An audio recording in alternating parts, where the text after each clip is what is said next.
What's up, YouTube? This is Guntypesnlifegripes. I'm your host, Jeremy. This series of the channel is going to be called the 40-Hour Block.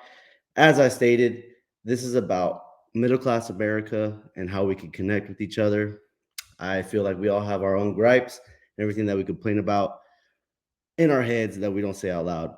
And I think the biggest thing that we need to realize is that we don't talk to each other more often and we don't listen. This first guest, I met this guy in the Army. He's a great man. He's a great husband, great father. He's a great human being. He's one of my really good friends, and he's very successful. I really have a lot of respect for him. So, without further ado, I'm going to add Melvin. Melvin, my dog. What's up, dude? What's going on, Jeremy? How you doing, man? I'm doing pretty good, man. Hey, sorry, this thing's a little wonky. It's my first one, so It's all good, brother. It's all good. yeah. How's it going? Been good, man. Busy, just crazy. Is it You cold over know how there? it is. What's that? Is it cold? It's snowing, man. It's crazy. Like it's snowing a lot. Like it started out as rain, and then last night it rained a little bit, and today probably about like no lie, probably about 12, 13 inches. Dang, dude. I miss Yeah, the but it ain't sun. nothing like Alaska. Nothing Yeah, I like you miss the used to. snow, dude. So this, as you know, I started a YouTube channel, and my channel is called Gun Types and Life Gripes. Gun types is what I love the most, guns, hmm and Life Gripes is about people that complain in their head, and they're like the biggest critique of themselves. You know what I mean? Yeah. And I think the problem with Americans now in the day today is we don't listen to each other, hmm and I really think that people have similar stories, but not the same. But we've gone through like I said, similar things. You know what I mean? For So sure. everybody that I'm bringing on this channel, I really admire them. Like you, man. I met you when I was like 22 years old, dude. And I don't know how old you were at the time, dude. But Old. we'll go over that here in a little bit. But this series of the channel is actually called the 40-Hour Block, and that's the standard that America has deemed that you should work. You know what I mean? hmm And there's a lot of us out here that just work the 40 hours, or when we were in the army, a million hours, and we Right. paid our taxes, dude, and nobody really cares about us. So, without further ado, man, give me a little background about yourself. Tell me about your parents and how you grew up, dude. Yeah, man. I mean, for me, like I grew up in Dallas, central Dallas, and we didn't grow up like well off anything like that. I mean, it was just like every other kid.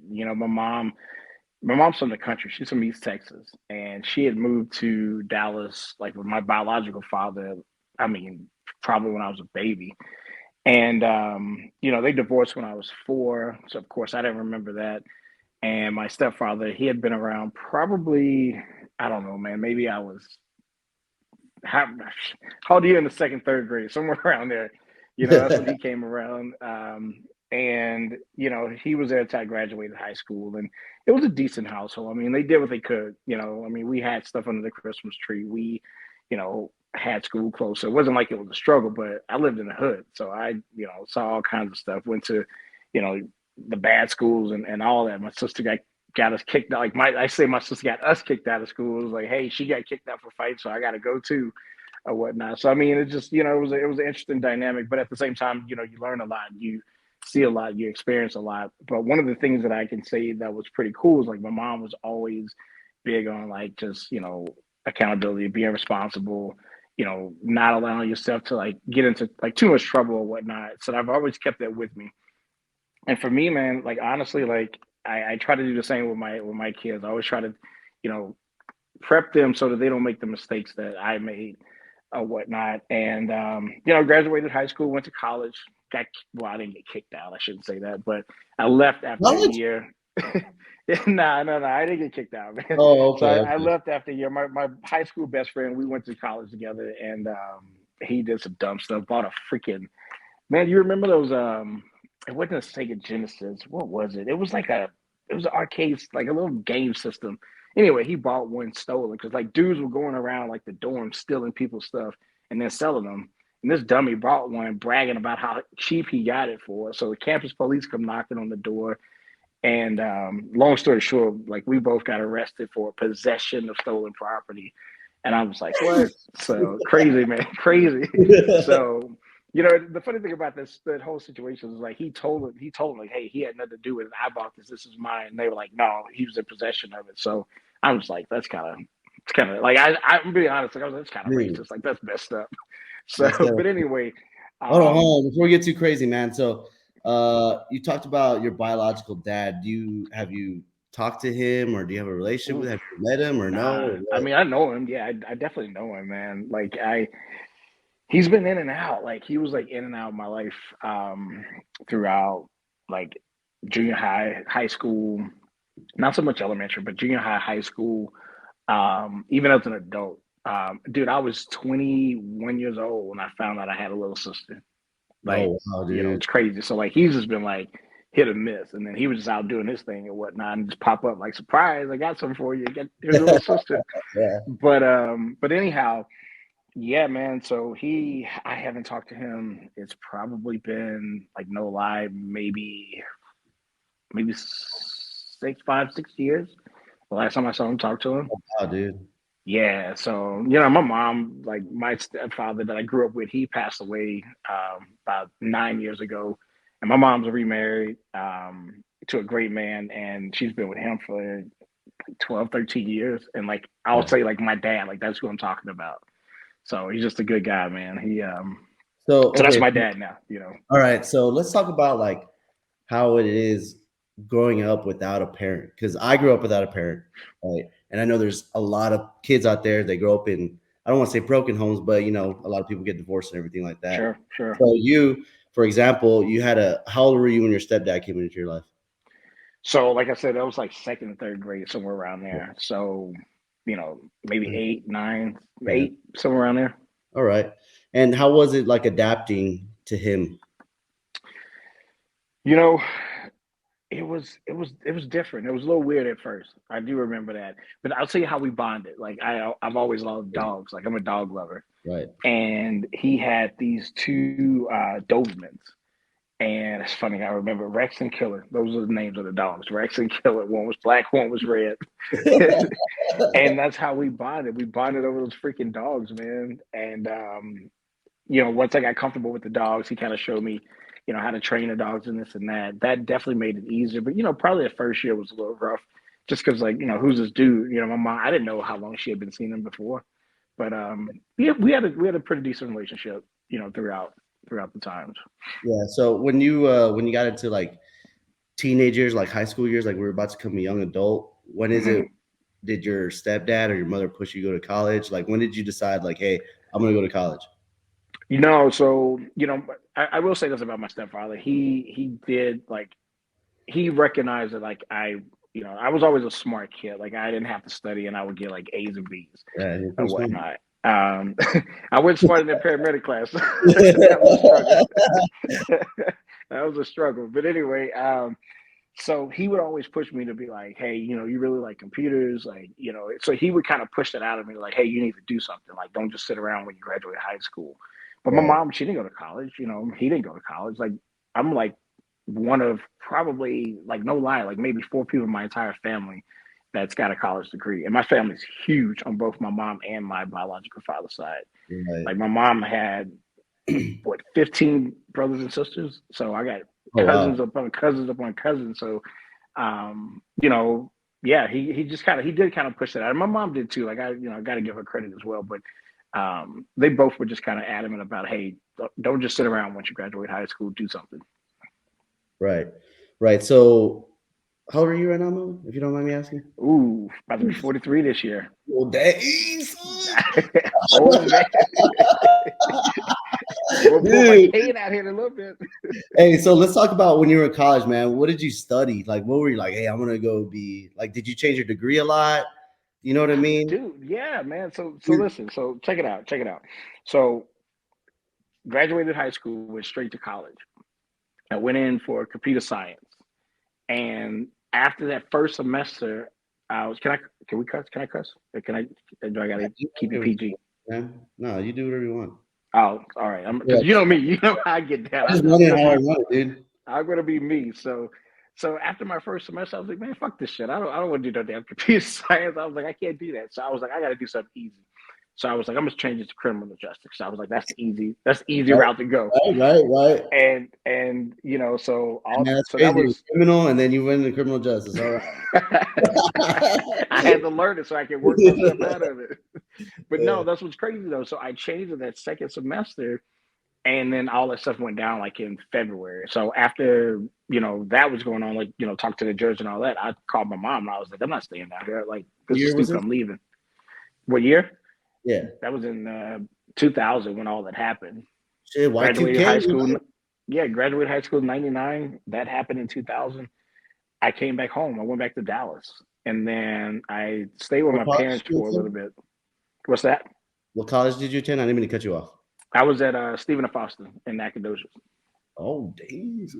Yeah, I was at Stephen F. Austin, but when I came back home, I stayed with my parents for a few months, but then I ended up going to DeVry. DeVry, it was DeVry Institute, and I think they tried to get fancy and call it DeVry University. So I did that. Funny thing is, I went right back into like telecommunications, so more IT computer stuff that I tried to get away from. And I did that, man, all the way through. I had 6 classes left, and then I stopped going. I was just like, you Why? know what, I'm gonna take a job and just work because what I was hearing was like a lot of people were getting out, they were graduating, but companies weren't hiring anybody because they were like, well, yeah, you got your degree, but you don't have experience. So I was like, well, forget this. Like, what's the point of why am I going to finish this if I'm gonna still struggle, whatever? So I stopped and just, started working and whatnot. I didn't finish school, dude, until I got into the military. I remember, I dude. didn't, I yeah, remember we were yeah. going to. I remember we were going to paramedic school, and then, dude, you were banging out your master's degree, dude. Which at the time I was like, this fool. I'm like, what the hell is this dude doing? And then like, I just finished my bachelor's degree like what in October. I mean, a little late. I'm 30, but That's what's uh, up. I was in my 30s, so it's all, dude. So all like good, man. when I thought about it when I was talking to you, I'm like, man, that shit was hard. Like this dude's doing paramedic school. He's in the freaking army, and he finished his master's degree. I was like, dude, that is so freaking hard, and I commend you 100%, dog, because I I appreciate it, couldn't. man. I don't know if I could say I couldn't do it, but I'd be pissed off. Listen, I see you I see you in action, man. You can definitely do it. You can definitely Yeah, do it. But I mean, it takes hard work. It takes discipline. But it's the things that we know that we have to do, right? No matter like what you look at, whether it's raising a kid, whether it's doing your work, no matter what you look at, it's that consistency, discipline, hard work that's going to get you there. So you can definitely do it. I know you too well. yeah. Hey, so okay, so you went to DeVry, dude. You got a job, or what did you start working as? No, so I was working for the Federal Reserve, and I was doing that with my mom. And I did that for a few years or whatnot, which is crazy because like we weren't even supposed to be working. Like we didn't work together.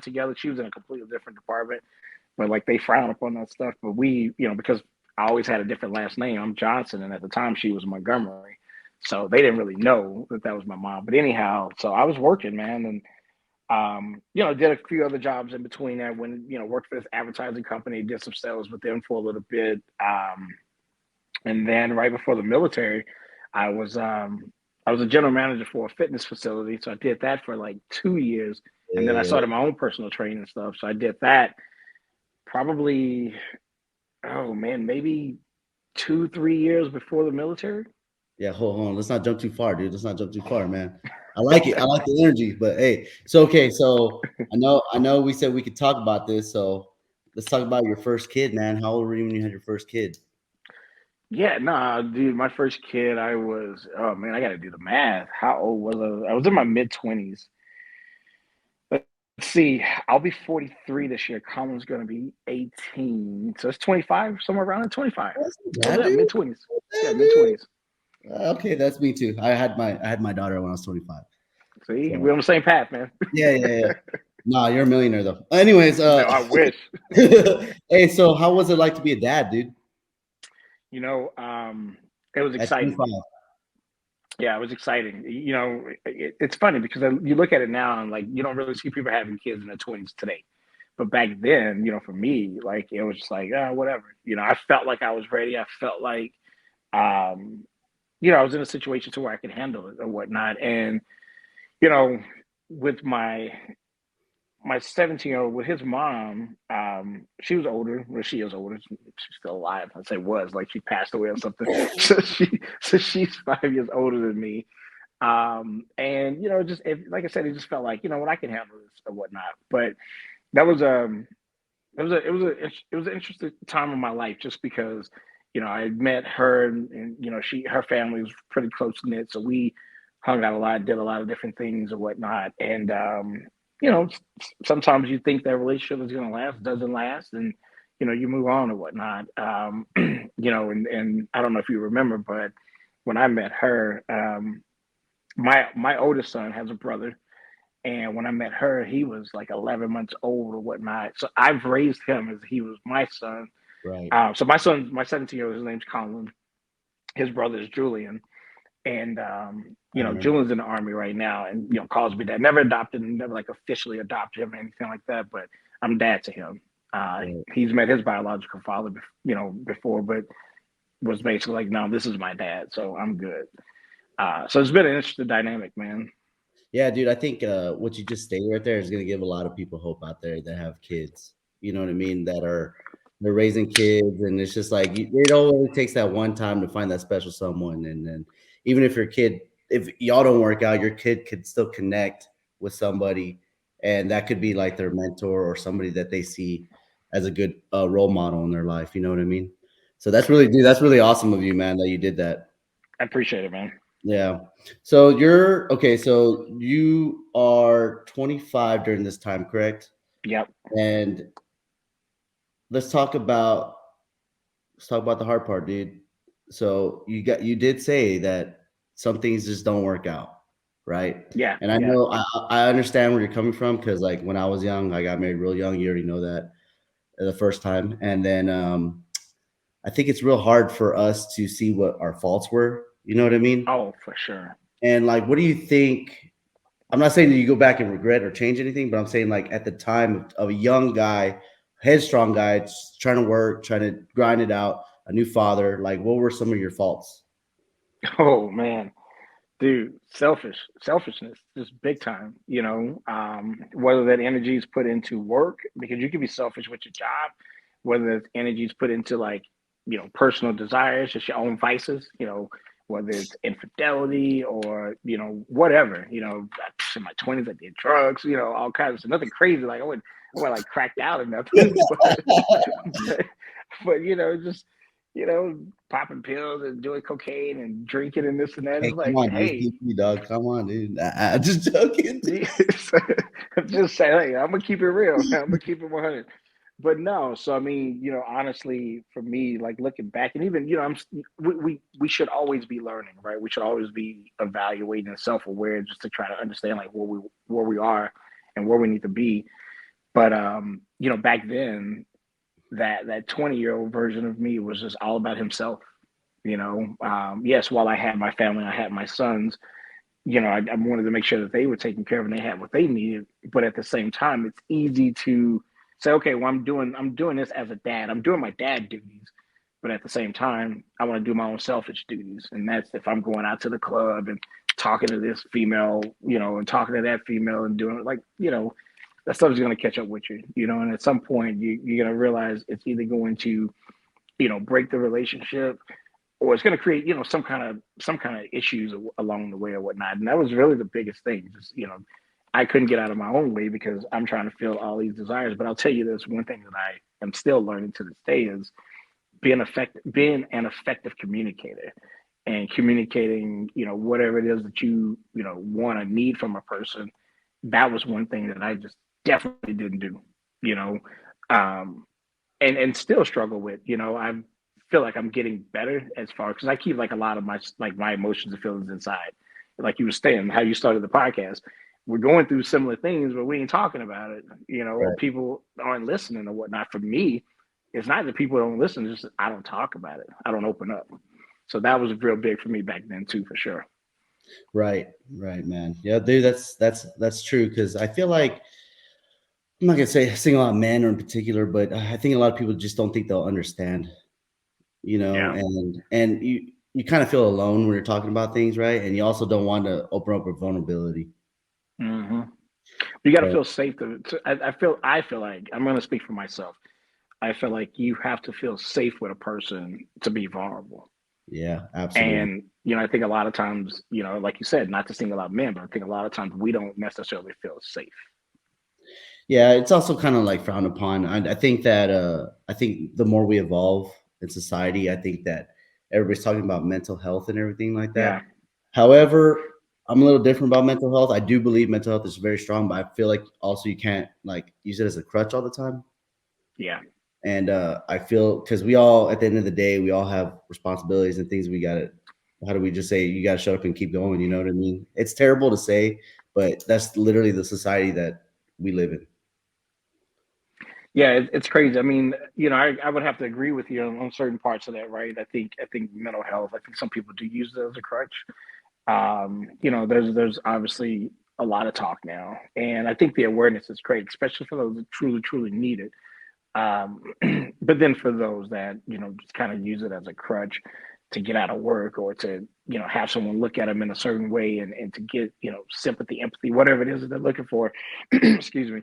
Um, that's when it's kind of like, all right, get out of here with all that. Right. Right.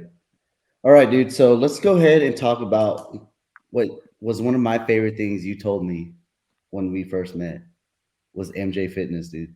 This is good. I like this topic because there's so many people out there that are like, they're tired of their 9 to 5. I want to go work for myself. Let's talk about how hard it is, though, It and the is, struggles, you know what I mean, that you had to go through. So dude. CEO of a fitness place, and then you're like, I'm gonna go be MJ Fitness, dude. Let's talk Yeah, about man. MJ Fitness. What is MJ Fitness?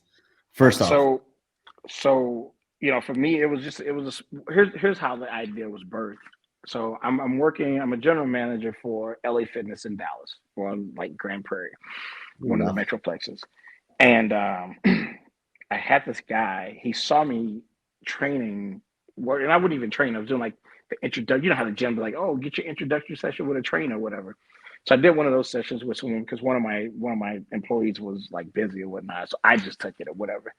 And the guy's like upstairs on the cardio deck, and he would come to the gym all the time. So I would always see him. So he came down when I was done. He goes, man, I watch you all the time. He goes, you got a lot of drive and passion. You should just do this on your own.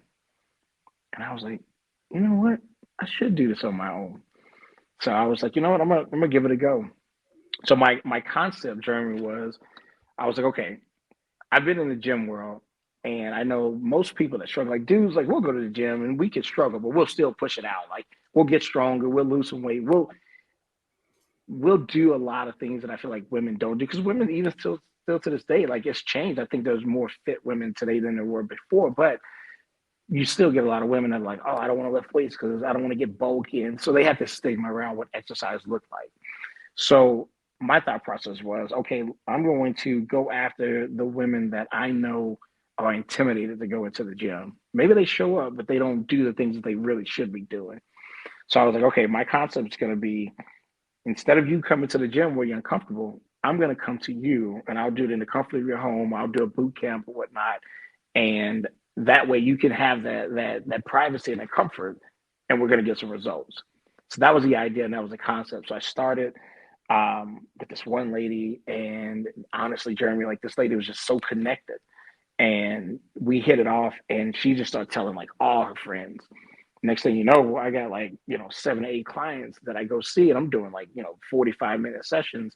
So I'm working like part-time hours, 20 hours a week, but I'm starting to make some money now. I'm like, and it's all cash. I ain't putting that to the IRS. I ain't paying no taxes. I'm doing everything cash based. And from there I started doing boot camps. So that was also to kind of like, because I had my what I call my one-on-ones. I had those. So I did boot camps to kind of supplement or whatnot. And the first year was tough though. Like, I mean, I'm not gonna lie. Like the first I bought all this equipment, put it in the back of my I had an Explorer at the time.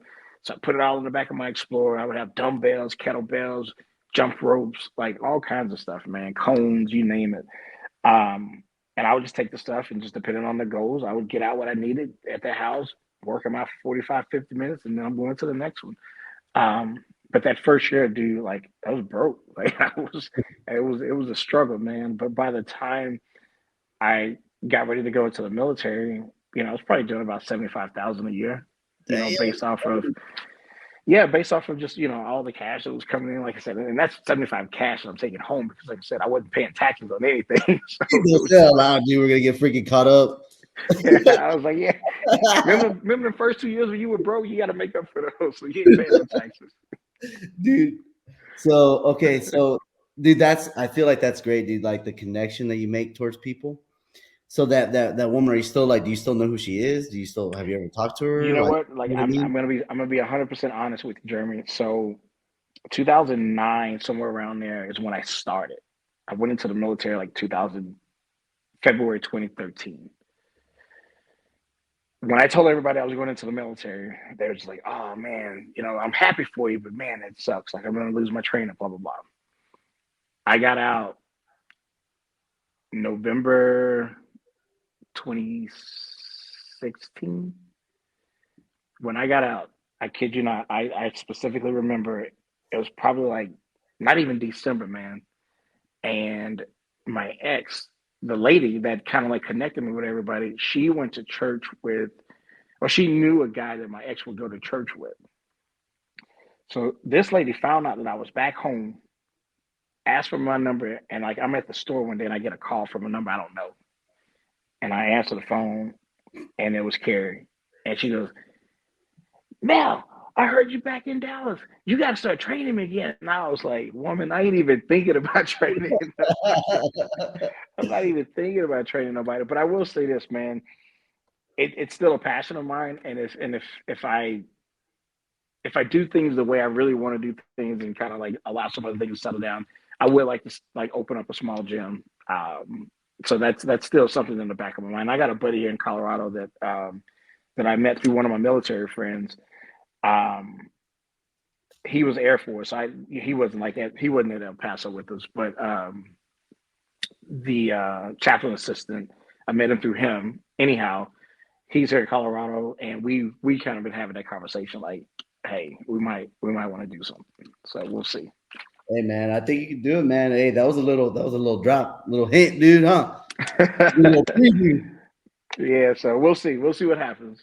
All right. So you mentioned 2013 is when you joined the army. How old were you right now? So I'm 2013. taking notes, so that's why I look down, dude. So I'm taking notes. I'm listening to you. Yeah, yeah. No, no, no, no. I'm telling you, man. I'm trying to do the math. I mean, yeah, what 30? Yeah, 30. Damn, son. That's me right now, dude. I couldn't make it right now. Yeah, 30, Um, dude. all right. So where did you go to basic at? Fort Sill. Me too. How was it going through basic as a 30-year-old? Wait, you were at Fort Sill. So I mean, we were there because I mean, I passed with. No, no, no, no, no. You were before me. You were before me I because was you. there, Yeah, dude. I joined when I was 18, and I yeah. did it in You would. Yeah, I 2012. forgot because I remember when I met you, you had been in. I think I was in like 3 years or so when we met, and I think you had been like 4 or 5 or so. So yeah, you're Yeah. right. You're right. You're right. Um, as a 30-year-old, I'll tell you what, dude. It was physically it was fine. Like I was always in good shape, right? So physically it was fine. Mentally, it was like I wanted to just choke them damn kids, man. Because I'm like, y'all are like stupid. Like it's easy. Like do the hell they tell you to do, and we'll be fine. But like people get caught doing dumb stuff, sneaking peanut butter in their PC caps, like all kinds of like dumb stuff. So we getting smoked for no reason. But honestly, I think for me, it was also I think it was something that helped me. And what I mean by that is like I know I got it a lot easier than a lot of other folks because I mean I was older, man. I was more mature. I had my shit together. So like I didn't get bothered. I didn't get messed with, you know. But it was fun too because I felt like it kind of kept me young, even though I was 30 and most of these kids were like 18. There was some 20 some year olds in there too, but um, it made me feel young. Hell, when I met you guys and everything, like we did the paramedic thing, I felt like I went back in time or was a little bit younger. So, but no, going through basic at 30 was it was honestly it was like a breeze. Like it was easy because like the stuff that people complained about, I'm like, this is nothing. Like y'all don't even know what like living life is like. This is easy. So it was Right. a walk in the Right. park, man. Yeah. So we mentioned the paramedic stuff, but everybody doesn't know that you have to be a medic in the army. So why did you pick that job? For me, it was tied to like, the whole personal training thing and whatnot. Like I've always known that I wanted to do something in healthcare. Like that's always like been in the back of my mind. Um, and I say that, I always knew that was post all my little college crap or whatnot. Once I was, maybe around 24, 25, somewhere around that age group, that age that time frame, I was like, yeah, I think if I'm going to do something, I think the medical field is where I want to be. Um, so you think about the Army, it's easy to get into, do your little ASVAB, whatever. So I was like, you know what, go medic, and there's going to be different opportunities. I can go anywhere. I can be attached to any unit. So let me give it a go. So yeah, that's what I Yeah. did. Yeah. That's cool, man. I don't know why I picked medic. It was kind of a dumb idea. But anyways, Really? I thought so, man. I thought it was Okay, dumb. wait. Let me I thought ask it you was a this dumb then. idea, dude. Wait, we're Let me not ask you this interviewing then. you. We're interviewing you. So we're gonna go ahead and keep going. No, I gotta ask this question. If you would have known what you know, if you would have done medic, what would you have done? I would have joined the Air Force. As what though? What job? Dude, I probably like computer, dude. Everything's computer now. All So right, that's fair. All right, I'll let you go back to me. But no, I was curious. I yeah. was curious. Let me see here. So we're fat.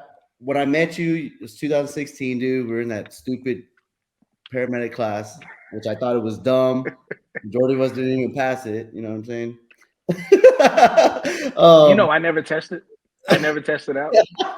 Dude, I'm not surprised,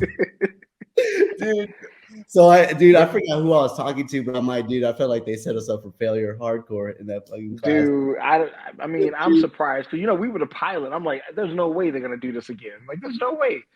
I don't even know But if they're still doing it, dude. But I don't know either. I have no idea. But I'm telling you right now, yeah, I remember I was like, I ain't testing out. Like, like that. yeah. Hey, Nah, man. so 2016 is when we went our separate ways, dude. Uh, Hmm. I was PCSing to Alaska. Hmm. I was 22 at the time, dude. I can't remember. And I remember when I left to Alaska, you were texting me because you were getting up to go to Kuwait, right? Yep. Yep. And dude, I remember it. I'm laughing in my head, but I shouldn't laugh. But you were like trying to find ways to get out of the deployment, dude.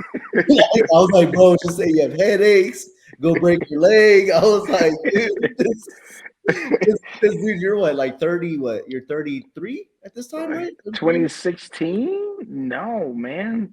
Wait, 2016? No, hell no. 30, 35, dude. Son.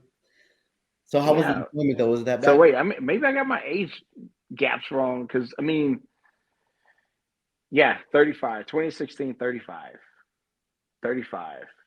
Yeah. So So then I was older. So I was like 32 when I went in. Yeah, I was 32 when I said 30 when I went. I was 32 when I went in.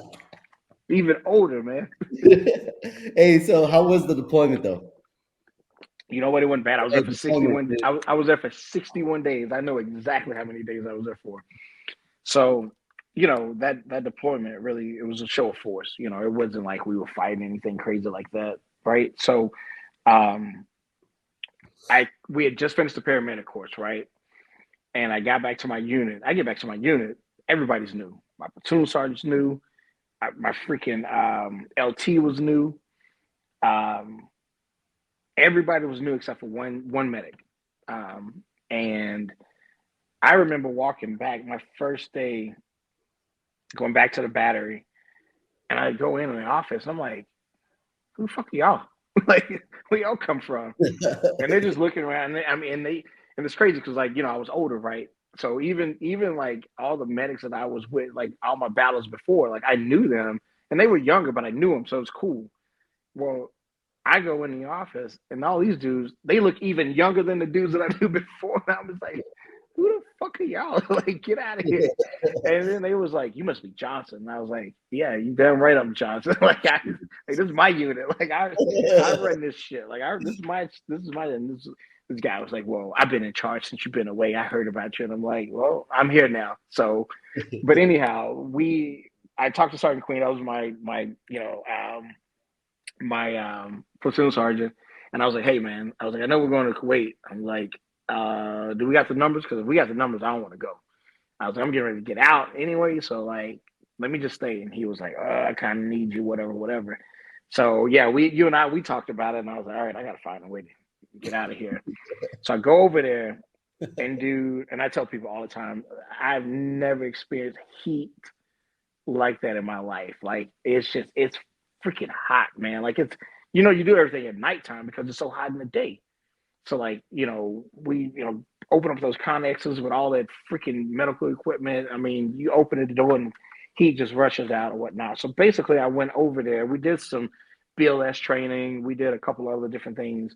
And I was like, hey, I remember asking my platoon sergeant, I said, hey, I said, I'm close to getting out. I said, if I get a job, because that's when the Army was doing a drawdown. I was like, if I get a job, can I go? He goes, if you got a job, yeah, you can go. Man, I started applying to jobs and like doing all kinds of stuff while I'm in Kuwait. And, finally got something to hit. And I was like, all right. So when I told them, showed them, like, look, got a job. And they were like, all right, get out of here. So that's what happened, man. 61 days was there, left So in that July, got back in August. And I was like, can't do this. hey, so was Quest the job? No, no, no, no. It was actually another company. It was another company I was going to work for. And while because you know how it is when you get out, like you have all your leave days, so you take those and you Yeah. put those on the back end or whatnot. Um, so while I was waiting, I basically told them like by the time I got home, it was like November. So they was like, well, the other company was like, well, you just started in December. While I was waiting, a recruiter from Quest called me, and I went through the process with them while I had the other job lined up. And I was like, well, if I go with Quest, it's a bigger company. I'll probably have an opportunity to move up. And that's what I did. I chose Quest over the other company, and it paid out. Yeah. So for the people that don't know what Quest Diagnostics is, I kind of know what I know that we do a lot of labs and stuff with them, but like, go ahead and a short breakdown what Quest Diagnostics I is. mean, that's it, man. It's a lab. We do diagnostic testing. If you go to your doctor's office, he's either going to send you to LabCorp or Quest. They might do it in house. Some doctors will. If it's a health system, like here in Colorado, they have UC Health. In Texas, it's all kinds of hospitals. But if it's a doctor that's tied to a hospital, then it'll be their lab. But if it's a commercial lab, like a third party lab, it's going to be Quest Diagnostics, the LabCorp. We do all kinds of testing, drug testing, blood tests, urine tests, all kinds of stuff. Yeah, I know at the prison we use a Quest. So, all right, dude. So you're now a regional director, shit, of Quest Yeah, Diagnostics. How does it feel to be corporate, Melvin? No, it's a big difference, dude. You know I'm right. it is a big difference. It is a big difference. For me, honestly, there's politics and everything. There's politics in the military. Um, it's no different than corporate. I mean, obviously, there's a lot of red tape. There's a lot that you can't just do. I had someone that I had to fire year before last, 2022, and small jobs. You say, I know you did this or you didn't do that. You're fired. Get out of here. Corporate, you gotta like cross all your T's, dot all your I's. You gotta like because what they're afraid of is the person can come back and say, "Oh, it was a wrongful termination," and now there's litigation, and you have to go to court, and maybe they settle and pay out over something that they didn't have to. So it's definitely more stuff that you have to think about or whatnot. But I mean, overall, it's cool. I think for me, like I I have that bug and that itch to do something on my own, and I'm still trying to sort that out. Like I'm still trying to figure out, what that's going to look like. I definitely know I want to do something with veterans for sure, and I'm really just trying to map that out. I met someone here in Colorado who she does a lot of contract work with the government and stuff like that, and they do stuff with like the Yellow Ribbon. So I've been, kind of picking her brain on some different things and whatnot. Not so much of like ideas, but just, what that process looks like. So I know I'll venture off eventually at some point, to kind of do my own thing. But being on the corporate side of things, like it's, I'm used to it, man. It's like, hey, if you think about the rank and structure of the military, it's kind of the same, but it's not, right? I think for us veterans, when we're in the Army or the Marines or whatever branch you serve, you have that hierarchy, but you also have like a brotherhood that's just completely different.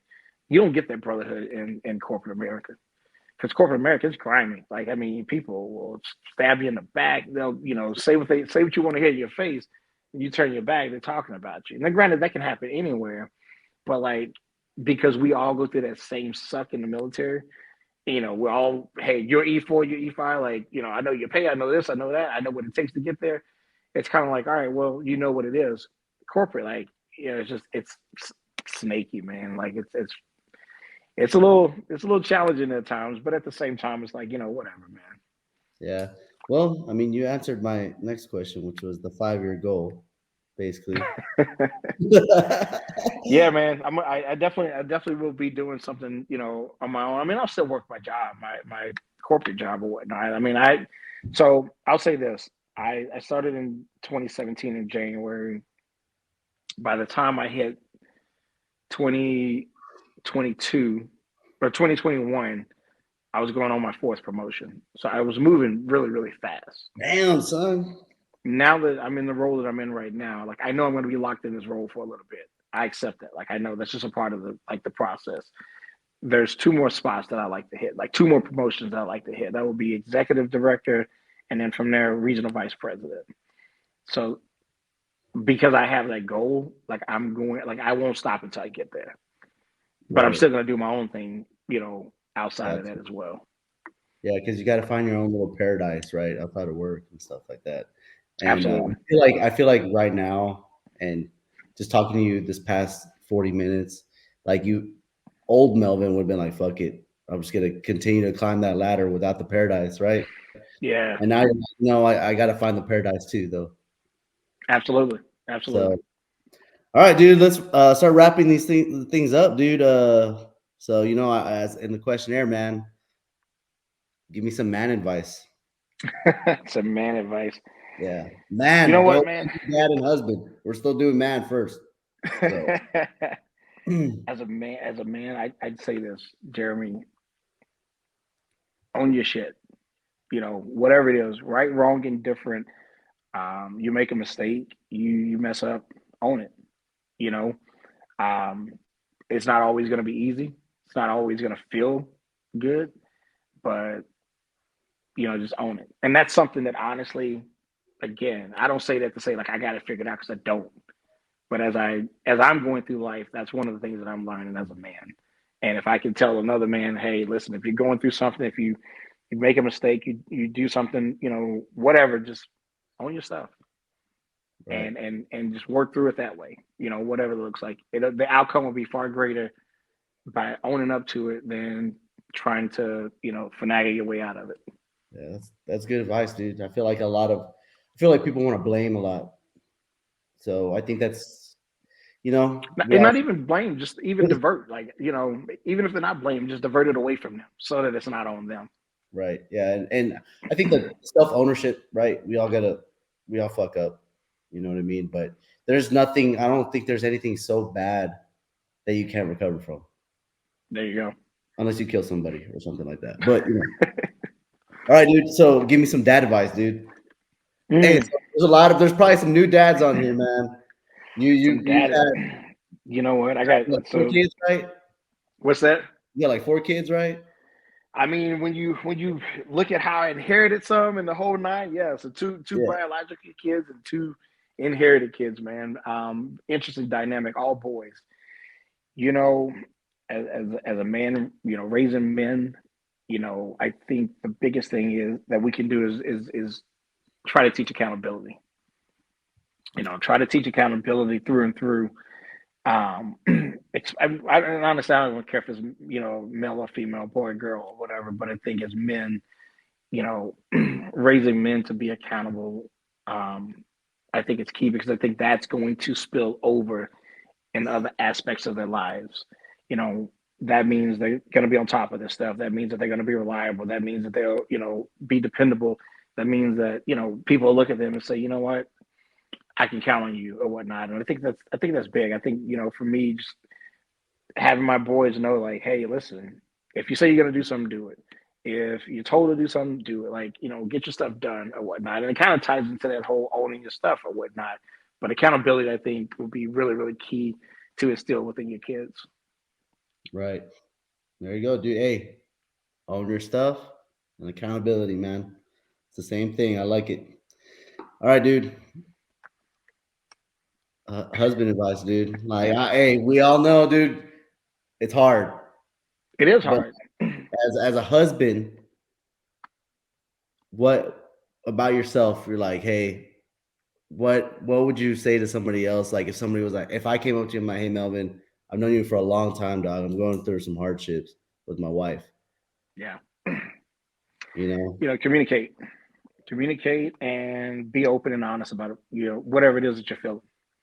I said earlier, for me, like I hold a lot in, and that's something that I'm working through, that I'm learning to be better at. And um, I can reflect and look at how withholding my feelings have, created problems in my marriages, that I've had. But if you're not, so think about it, if you're not expressing your feelings and your thoughts and what you're going through, then you're also not communicating. But you can also communicate without expressing those feelings, because you can communicate and have conversation, but you can withhold, and now you're not really sharing like your true authentic self. So I think communicate and be honest about how you feel. Talk through that stuff, man. Yeah, that's good, man. That's good. That's tough, man. That's a tough pill to swallow for husbands, I think, in Oh, for particular. sure. For They're the sure. head. We're supposed to be the head of the household, and we're supposed to be this figure that people say we're supposed to be. But why should we talk about our feelings? Yeah, man. But we have to. Yeah, We have to, exactly. it is tough, but I mean, I think at the end of the day, we can all do it. We can Right, all do it. We just got to put the work in.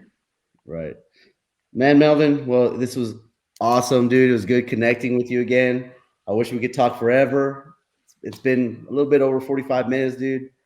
I mean, shit, it act like we didn't even skip a beat, dude. I haven't talked to this, what, fucking It's like been a what, minute, man. dude, like 14 years, right? Yeah, it's been a while. Dude, It's been a for real, while. dude, Not yeah. that long, but it's been a No, while. 7 years. No lie. I think the last time I saw you was 16. That's the last time I saw you. Oh yeah, And yeah. I then said 14, so dude. 8 years, right? 8 years. But then, I mean, we were talking for a bit, and then we kind of like, you did your thing, I was doing my thing and whatnot. You Um, forgot about me. nah, whatever, dude. But you know what? I will give you credit. You've always reached out. You've always reached out. So I do Dude, give you credit for that. yeah, so one of my best friends, he'll be on the podcast, and he always said, if you care about somebody, just a little effort. Yeah, man. You know what I See, mean? you just gave me something. So you dropping nuggets, man. Yeah, there's not a lot of people in the army, dude. Even the guys that, dude, like, because my deployment was real hard, Yeah. and I literally only keep up with like probably about three of them. Oh wow. Yeah. So it's just different, man. Like you create that circle, that brotherhood you talked about, man, and there's not a lot of people that can enter it. Yeah. For sure. But yeah, Melvin, that's it, dude. That's all I got for this podcast.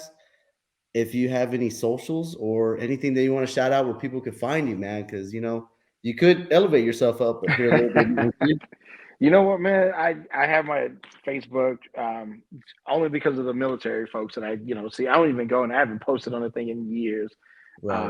I had French Bulldogs. They got a freaking Instagram page, and I don't even have one. So honestly, I'm not really on social media, man. I have my LinkedIn for work, and that's about it. But you know what? That's probably something. Have me on in a few months, and then maybe I'll have some stuff going. Because as I try to get my thoughts and my things going off the ground with my own company and stuff that I want to do, I'll definitely I understand that that's a part.